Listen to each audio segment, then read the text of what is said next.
We are the Olwas, and this is, wait, sorry. We are the Olwas. We live in Gresham, and this is how we met.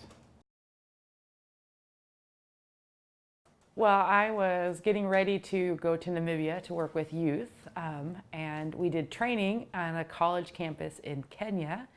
And Maxwell was working in the kitchen, and I went in, and he was so cute. I remember I looked at you and I said, "Is that an angel?" I think you said that. And you blushed. Yeah. From there, we started playing games. Uno Yeah. and forks, Yes. spoons.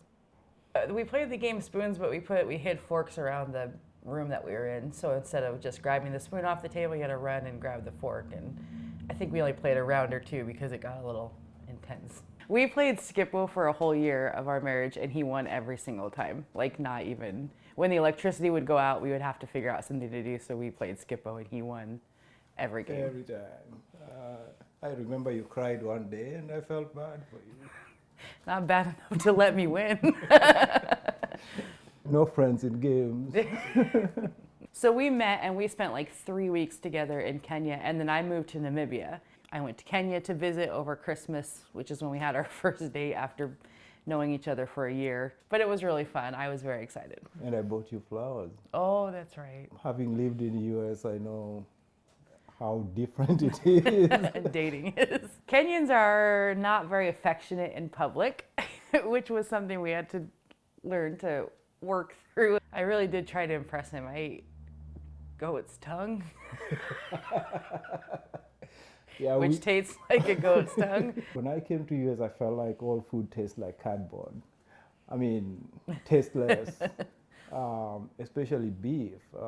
Even now. Even now, I've not really liked it so much unless you put a lot of spices. Yeah.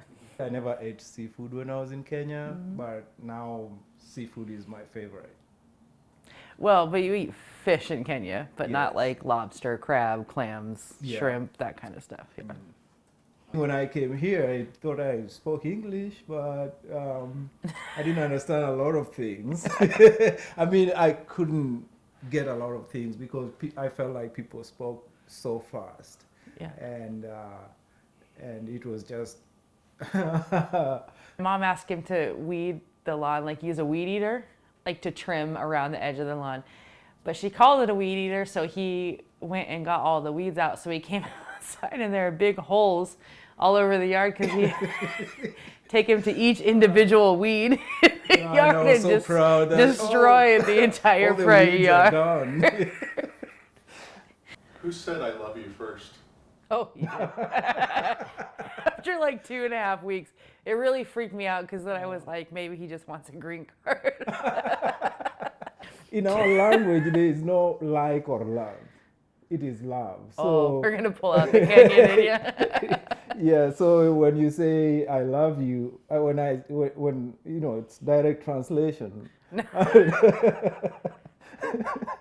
It freaked me out. Yeah, but I liked you the first time I saw you. Oh, that's sweet. I still love you. Oh. It wasn't for the green card. We spent Christmas at home with his family, so we had been in a relationship for 6 months over email and telephone, but then I met and we went to Mombasa for a few days, and then we decided to go home for Christmas and spend a week at his parents' house. So we got there and his mom came out and she gave me a big hug, and his dad told me to call him father-in-law, which was a little awkward for me in the beginning. From the minute I met them, they've always treated me like one of their kids. Except for they never let me do anything, probably because I didn't know how to do anything, because his parents lived out in the village, so you know, no running water, no electricity, you gotta haul water from the well, wash your own clothes, which I know how to do all those things, but his sisters are way more efficient and fast, so they never really let me do anything. But for the most part, I mean, I've always felt super welcome, super comfortable.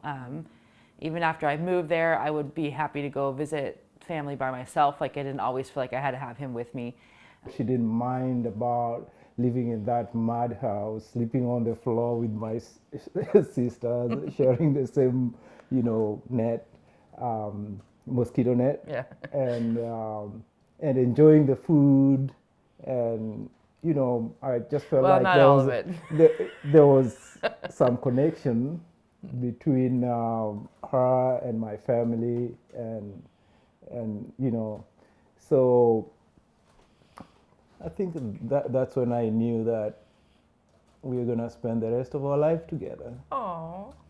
I remember distinctly there was his older sister is Baha'i and we're Christians, and there was some heated discussion over religion, which as an American, religion can be very personal and cause a lot of conflict even in families. And I remember listening to him. Well, yeah. And he was arguing with her in 3 languages, which I thought was really attractive because he would switch back and forth between English and Swahili and his tribal language, Luo. But I remember several times during that argument that he told his sister that he loved her and he appreciated her and her commitment to her belief system. And I just remember thinking, it struck me like how much he respected his sisters and even his mom in other cases. And that I love that he could have such an intense argument, but do it with so much respect and with love for his family. And for me, that was like, all right, I think I'll keep this old man.